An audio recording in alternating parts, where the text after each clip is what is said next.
அனைவருக்கும் வணக்கம். தூக்கமே வர மாட்டேங்குது. நானும் புரண்டு பார்க்குறேன், தூக்கம் வரல. நிறைய பேர் 50 வயசு மேலானாலே தூக்கமே வர மாட்டேது. கவலைகள் நிறைய விஷயங்கள் இருக்குது தூக்கம் வர்றதுக்கு காரணம்.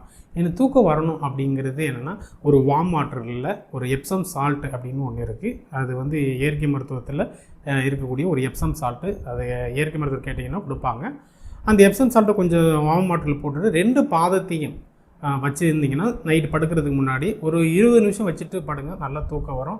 அப்படியே எனக்கு தூக்கம் வரல என்ன பண்ணுறது அப்படின்னா, ஒரு டவலை நனைச்சிடுங்க, நல்லா புழிஞ்சிடுங்க. இளம் ஈரத்தோடு இருக்கணும். நம்ம தண்டுவோட ஸ்பைனல் கார்டு இருக்கு இல்லையா, தண்டுவோட ஸ்பைனல் கார்டில் அந்த துண்டை கீழே அப்படி விரிச்சிடுங்க. அந்த தண்டுவோட அந்த துண்டில் இருக்க மாதிரி அப்படியே படுத்துருங்க. அப்படியே கொஞ்சம் நேரம் கண்ணை மூடி பாருங்கள், தன்னால் தூக்கம் வரும். அருமையாக இருக்கும். இது ட்ரை பண்ணி பாருங்கள். நான் தூங்கி பார்த்தேன், நான் தூங்கினதே தெரியல. ரொம்ப 2 மணி நேரம் தூங்கிட்டேன், அந்தளவுக்கு இருந்து எனக்கு தூக்கமே வரல. இதை ட்ரை பண்ணி பார்த்தேன், ரொம்ப எஃபெக்டிவாக இருந்துச்சு. நீங்களும் ட்ரை பண்ணி பார்த்துட்டு சொல்லுங்கள், தூக்கம் வருதா வரலையான்னு. நன்றி, வணக்கம்.